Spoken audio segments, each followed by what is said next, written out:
ప్రభుత్వం వచ్చి 2 ఏళ్ళు అవుతుంది. ఎలా ఉంది పరిపాలన? కూటమి ప్రభుత్వం వచ్చిన తర్వాత ఈ రాష్ట్రంలో మరి 33,000 ఎకరం తీసుకున్న జగన్మోహన్ చంద్రబాబు నాయుడు కనీసం రైతులను ఏడిపిస్తూ రైతులకి హైదరాబాద్ లో ఇప్పటి వరకు 2,400 ఎకరాలు ఉన్నాయి.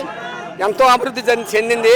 మన ఆంధ్రప్రదేశ్ లో 33,000 ఎకరం తీసుకున్నాడు. ఇంకా 50,000 ఎకరం తీసుకోవడానికి కూడా సిద్ధంగా ఉన్నాడు. మరి పెన్షన్స్ విషయానికి వస్తే మరి చేయూత 45 సంవత్సరాలు దాటిన ప్రతి మహిళలకి 18,750 రూపాయలు ఇచ్చాడు. 25 లక్షల సుమారు మందికి ఇచ్చాడు జగన్మోహన్ రెడ్డి గారు. 66 లక్షల సుమారు మంది పెన్షన్ ఇచ్చారు.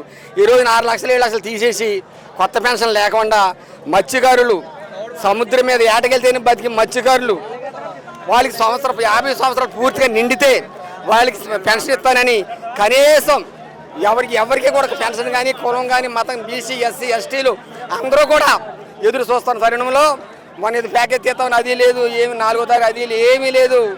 ఎవరన్నా గట్టిగా అడిగితే పార్టీ పరంగా వాడు ఏ విధంగా కేసులు పెట్టాలి, వాడిని ఏ విధంగా ఇబ్బంది పెట్టాలి, ఇదే ప్లాన్ మీద ఉన్నారు తప్ప మరొకటి ఏమీ లేదు. దయచేసి నిరుపేదలు అందరూ ఎదురు చూస్తున్నారు. ఒకటే కోరుతా ఉన్నారు వాళ్ళు, ఈవీఎం లేదా మాదే ప్రభుత్వం, బ్యాలెట్ ఈవీఎం లేదా మాదే ప్రభుత్వం అన్నాడు చంద్రబాబు నాయుడు. బ్యాలెట్ అయితే జగన్ అంటున్నాడు ఆయనే. ఈ రాష్ట్రంలో 49 లక్షల ఓట్లు ఎక్కువ వచ్చాయి. దానివల్ల 42% ఓట్లు వచ్చి కూడా కనీసం 11 సీట్లు అంటే అది అంత దారుణం అనేది అందరికి చిన్న పిల్లలు కూడా గమనించేశాడు.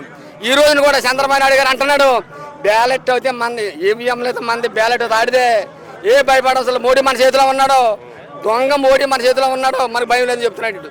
అంచేత నిరుపేదలు ఎదురు చూస్తూ ఉన్నారు. మత్స్యకారులు ఎస్టీలు బీసీలు ఓట్లు ఏ విధంగా తొలగించాలి, వాళ్ళు ఏ విధంగా ఇబ్బంది పెట్టాలి అని ప్లానే తప్ప రెండోది ఏమీ లేదు. దయించి అందరూ కూడా ఓటర్స్ అందరూ కూడా దయించి ఇవాళ అమరావతిలో జరుగుతున్న దమనకాండ కనీసం రైతు పొలం ఆ రోడ్డు కావాలంటే రైతు దగ్గర కొనటం మానేసి గతంలో 33,300 చిల్లర ఎకరాలు కొన్నారు. ఈనాడు మళ్ళీ 50,000 ఎకరం కావాలంటున్నాడు. మరి హైదరాబాద్లో 2,400 ఎకరాలకి ఈ వరకు జరుగుతూ ఉన్నది అభివృద్ధి. మరి ఈరోజు మన రైతులు భూములు తీసుకుంటూ రైతులు ఇబ్బంది పెడుతూ సంక్షేమ పథకాలు ఏమీ లేకుండా కనీసం ఈరోజు స్కూళ్ళు తెరిచి వాళ్ళకి నెల సుమారు దాటింది కూడా మరి తల్లికి వందనం అని పెట్టాడు జగన్మోహన్ రెడ్డి. ఎవరికి అమ్మఒడి వేయలేదు, ఏమి వేయలేదు. నిరుద్యోగ వృత్తి ఇస్తానన్నాడు, అది ఇవ్వలేదు.